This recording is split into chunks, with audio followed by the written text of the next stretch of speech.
मुक्ति और भक्ति के स्वरूप का विचरण ऋषियों ने पूछा। सूत जी, आपने बारंबार मुक्ति का नाम लिया है, यह मुक्ति मिलने पर क्या होता है? मुक्ति में जीव की कैसी तपस्या होती है, यह हमें बताइए। सूत जी ने कहा, महर्षियों, मुने में तुमसे संसार क्लेश का निवारण तथा परमानंद का दान करने वाली मुक्ति का स्वरूप बताता हूँ। मुक्ति 4 प्रकार की कही गई है। सारूप्या, सालुक्या, सानिध्या तथा चौथी सायुज्या। इस शिवरात्रि व्रत से सब प्रकार की मुक्ति सुलभ हो जाती है। जो ज्ञान रूप अविनाशी साक्षी ज्ञान गम्य और द्वैत रहित साक्षात शिव है, वे ही यहाँ कैवल्य मोक्ष के तथा धर्म अर्थ और काम रूप त्रिवर्ग के भी दाता है। कैवल्य नामक जो 5वीं मुक्ति है, वो मनुष्य के लिए तो अत्यंत दुर्लभ है।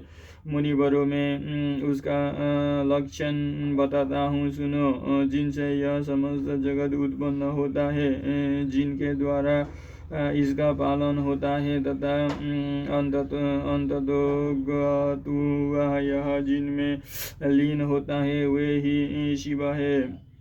जिससे यह संपूर्ण जगत व्याप्त है, वही शिव का रूप है। मुनीश्वरों, वेदों में शिव के 2 रूप बताए गए हैं, सकल और निष्कल। शिव तत्व सत्य ज्ञान अनंत एवं सच्चिदानंद नाम से प्रसिद्ध है। निर्गुण उपाधि रहित अविनाशी शुद्ध एवं निरंजन निर्मल है। वो न लाल है, न पीला, न सफेद है, न नीला, न छोटा है, न बड़ा और न मोटा है, न महीन। जहाँ से मन सहित वाणी उसे न पाकर लौट आती है, वो पर ब्रह्म परमात्मा ही शिव कहलाता है। जैसे आकाश सर्वत्र व्यापक है, इसी प्रकार यह शिव तत्व भी सर्वव्यापी है। यह माया से परे संपूर्ण द्वंद्वों से रहित तथा मत्सरता शून्य परमात्मा है।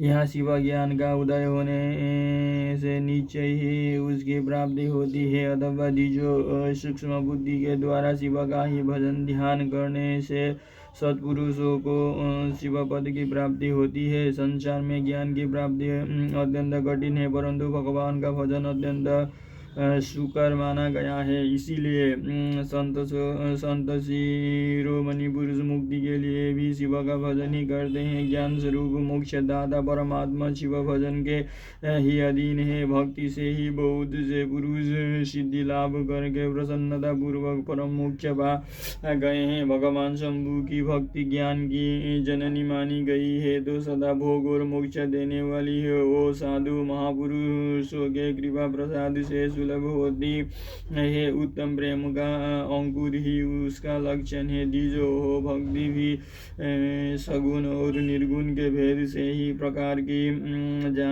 जाननी चाहिए।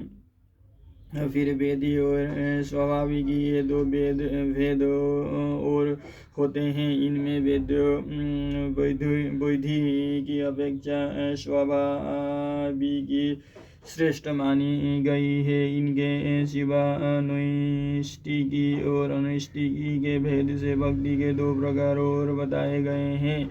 निष्ठिकी भक्ति 6 प्रकार की जाननी चाहिए और अनिष्ठिकी 1 ही प्रकार की। फिर विहिता और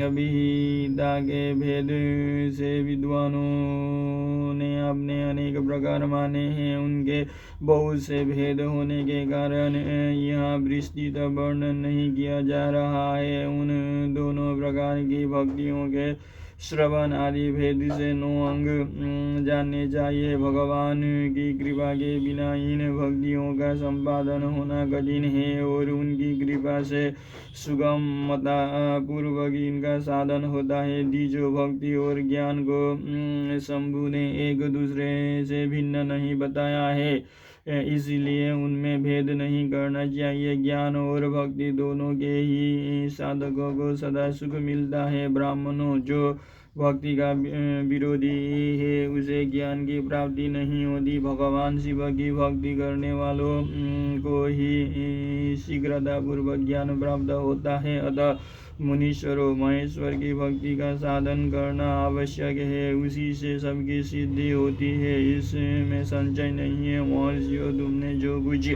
पूछा था उसी का मैंने वर्णन किया है। इस प्रसंग को सुनकर मनुष्य सब पापों से निस्संदेह मुक्त हो जाता है।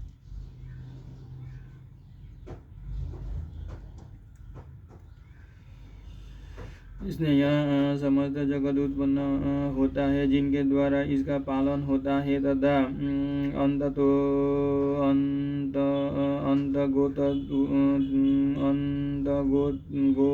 अंततो गत्वा यह जिनमें लीन होता है वही शिव है, जिससे यह संपूर्ण जगत व्याप्त है, वही शिव का रूप है। मुनीश्वरों, वेदों में शिव के दो रूप बताए गए, सकल और निष्कल। शिव तत्व सत्य, ज्ञान, आनंद एवं सच्चिदानंद नाम से प्रसिद्ध है।